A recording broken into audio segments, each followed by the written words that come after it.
So the Sum of All Fears is I misremembered it. I thought that it was a prequel, but this is more of a It's reboot a of the reboot. Jack Ryan Yup. series. And I thought Morgan Freeman's character was Admiral Greer from the original movies, played then by James Earl Jones. It's not. It's just a different guy in the CIA who's Jack Ryan's mentor. Mhm. And I also misremembered this movie being fun popcorn thriller.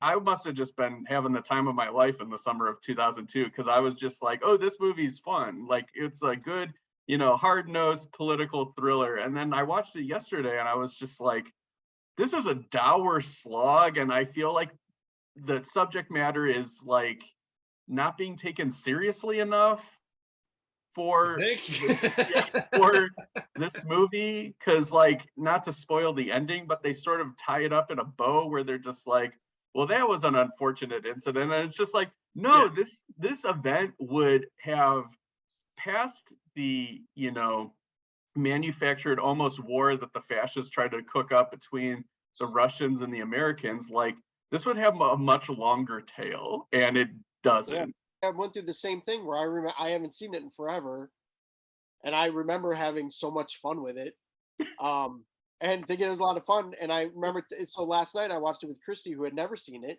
and I was Mhm. like, "You're in for a treat. This is tons of fun." Here we go, baby. This is gonna be great. Yeah, and then like midway through, I'm like, maybe I haven't seen it because this is not at all how I remember reacting to it. Went through the same thing. So boring. It's It just so it's boring. it feels like this, yeah, like Death March that All you're right, hold on. watching. Yeah. So we got so all right. So I need to stop because the first like 30 minutes of this movie, I'm like, this is cooking. I got young Affleck. Affleck is 30 years old in this movie. He's in a bullpen with some other nerds, and they're talking about like Russian oligarchs. He's got crispy hair. Like this is crispy hair Affleck. Like I'm just like, The oh canopy. my god, it's the most amazing thing. This is I'm like this is Affleck I love. Like this is great. I love it. Get him, Ben. Like get in there. Um, and then the movie just slowly starts to like creep off of, like gradually, and then I'm thinking to myself as I'm watching, I'm like, okay, this is actually a more of a return to Hunt for Red October form in terms of the plotting, in terms of like there's this huge incident that's happening and Jack Ryan is like running alongside, like trying to catch up with it and trying to get in with the right people who will help him. But it's so much of a testament to how much better that movie is plotted that this one just feels like so much of a slog, and that he's so disconnected from everything in a way that doesn't happen in Hunt for Red October because there's just an integrity to the way that that character is portrayed. And then by the end, when it sort of just vomits, like it sort of just goes like, I guess we're done. Yeah. And the movie just ends. The credit just starts, and it's like obviously you can like see them being like, are they still here? Like, did we do it? Is it a movie? And then it was a mess. It really fell apart. There's a lot of things that are sort of mishandled in this movie. One of them is the relationship between Jack Ryan and what's his what's Kathy. Bridget Moynihan's name? Doc- She's Dr. she Mueller. yes, Doctor. Dr. Mueller, so who later becomes Mrs. Ryan. Right. Every scene she's in is unfortunately basically like they're about to have a date. Yeah. And then he gets called away to do Yeah. something. And I kind of would rather see the inverse movie where he has to go like do stuff for the CIA, but he's just like, fuck it, I can't disappoint this woman. And then they have a date. And Yeah. like I want to see those date movies. Her entire purpose in this story is just to be interrupted. Yeah. Like that's the whole point. There's really no other point of her being in the movie. It's not good. It's like I want it to be good though, like again, because I'm just always, and this is peak. I realized when I was looking at this is the end of peak Affleck, I think, because this is First 2002. peak, first yeah. peak Affleck. First peak Affleck. That's what I mean. Like peak young crispy hair. This is peak crispy hair Affleck. Okay. Like because you've got like Pearl Harbor right before this. Okay. Affleck. Yeah, you've got Changing Lanes, which is like okay, whatever. And then Some of All Fears. And after Some of All Fears, the next major thing is Daredevil and Geely. So like that's when it's really starting to, he's tipping a little bit. Do you guys think that Affleck is miscast? Not that he's bad, but is he miscast? Yeah, but I don't know who would be good as Jack Ryan in this movie because he takes such a back seat to everything. Like Is I think in the climax he becomes more of like a focal point, but then there's so much, like there's too many characters. I mean, and I Yeah, guess like 100%. this is Yeah. a movie that involves, like arms dealers and terrorists and the government and like the executive branch in the White House and everything like that. So I mean, like I get like there's a lot of people who would be involved in a scenario such as this, but this is he also the most cartoony that scenario is handled. Like this is the goofiest that a Tom oh Clancy god, plot. the whole stuff, every scene with Philip Baker Hall, James Cromwell, Bruce McGill, Ron Rifkin, Yeah. are like nails on the chalkboard. They're like the least refined, So boring. intelligent, Yeah. like movie president that like and like staff that you could really cook up. The rapport between Affleck and Freeman is probably the best thing in the movie, Yeah. but it's not like Yeah. great or anything either. So I don't know. To your question about him being miscast, in terms of like who's the young hot guy, like we're gonna recast, we're gonna reboot the franchise. Who's the young hot guy? Affleck, I get, and a lot of his boyishness, you can kind of say like, well, that's what Alec Baldwin had, but like Alec Baldwin is a grown ass man, like compared to the way Affleck kind of delivers here, and Affleck just has that smarminess that I love, but that I don't necessarily think is right for Jack Ryan. Yeah, this Affleck is too much like the quarterback, the starting quarterback of your high school team, and that's not Jack Ryan. That's not really Jack Ryan, right? Jack Ryan's the guy, he's like a mathlete.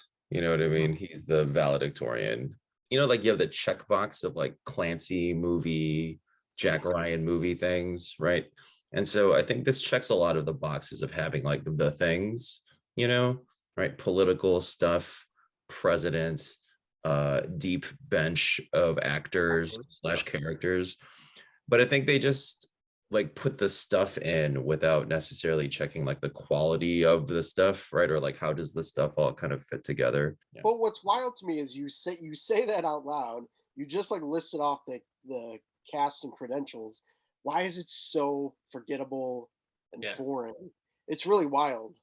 I think it's just so busy. Like the movie at first almost seems like, oh, this is maybe just really dense.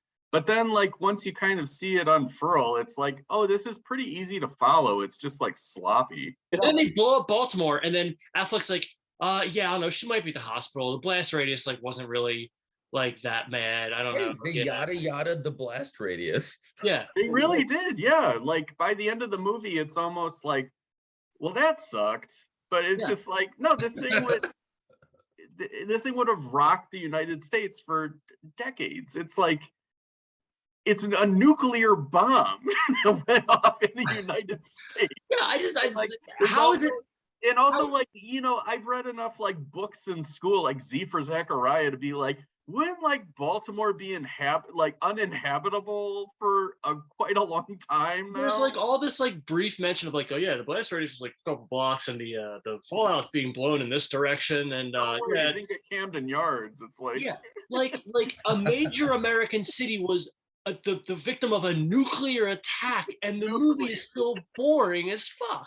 I think one thing that kind of took me aback also with this movie is Hunt for Red October, Patriot Games, Clear and Present Danger. They all kind of had like this sheen of like refinement and classy adult thriller, adult blockbuster. Bad thrillers. This felt very like Fox action. Yeah. It was just sort of weird how kind of chintzy it felt. It felt like Affleck would be introducing a clip on TRL. And I think this movie is a really good example of like what it has, like what that alchemical thing is like what a good Jack Ryan movie is. It's like Bond, where it's like, okay, this one, like these things really work. This one, they don't work as well. It could be the same kind of thing, but tone is so important. And as you said, like the sort of not prestige nature of the filmmaking, but certainly like the respectability of the filmmaking, the classical nature of the filmmaking, the gravitas that somebody like Harrison Ford brings versus 30-year-old Ben Affleck. I mean, this kind of kills the franchise for a while, doesn't it? Yeah.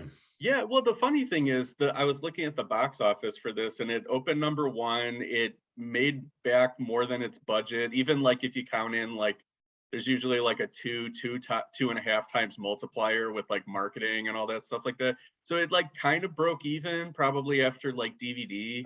Um, but and it so it wasn't like a bomb or anything. No offense, no pun intended. But like Wow. yeah, but So soon. it was just We're all blessed, Radius. I think yeah, I think when you see it, it's something that's so easy to not be enthused to see another entry in. Yeah. So like it almost was just like, no, we kind of have to wait and reboot it again because it's like there was nothing that really worked that's worth continuing. One of my favorite Easter eggs I remember was this is one of those movies that has like a notorious audio commentary because it was Phil Alden Robinson and Tom Clancy. And apparently, Tom Clancy has always been kind of known as being kind of a jerk. Yeah. And he like is just picking apart the movie like while it's playing and blaming Phil Alden Robinson for like factual errors. So he's like the one I remember, I didn't listen to it, but I've heard stories about it. One, like if you watch like YouTube videos where it's like infamous commentary tracks, like this will be listed on there. And I remember he was giving Phil Alden Robinson like shit because there's the stealth bombers that get sent out towards the end of the movie. And then they mentioned something about like it dipping below radar. And he's like, they don't have radar. That's the whole fucking point of them being stealth. And Phil Alden Robinson's just like doing the Chris Rock thing where he's just like, I'll take the hit. I'm not going to react. Yeah. Yeah. Oh yeah. Affleck apparently asked Alec Baldwin and Harrison Ford for their blessing. For Yeah. him to Yeah. Which pick is up the good. role. And I feel like I don't think this is Affleck's fault. I mean, I don't. think so either. Yeah. I would love to have seen an Affleck Jack Ryan movie now, like with him at this age. Yes. Yeah, yeah. I think he would be really terrific. As I've said, Affleck has that Yeah. wizened thing now. Affleck's got that seasoned veteran. Like he's still smarmy, but he's more self-effacing. I'm looking forward to revisiting Shadow Recruit because I did like that a lot in theaters, but I was the only person who seemed to like that movie. I liked it. I redboxed it. I liked it.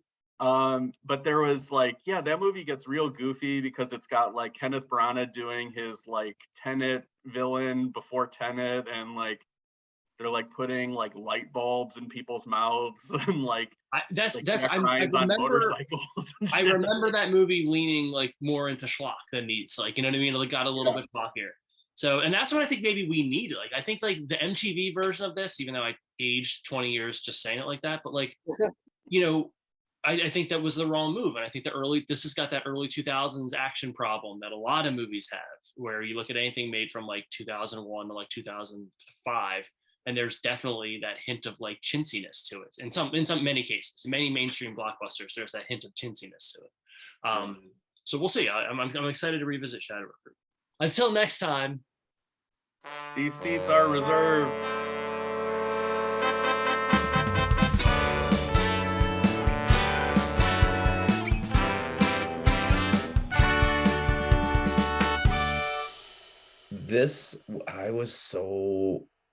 I just wanted to text you guys in the group chat and just say, yo, this is so boring. Like, I had to pause it because I was so bored.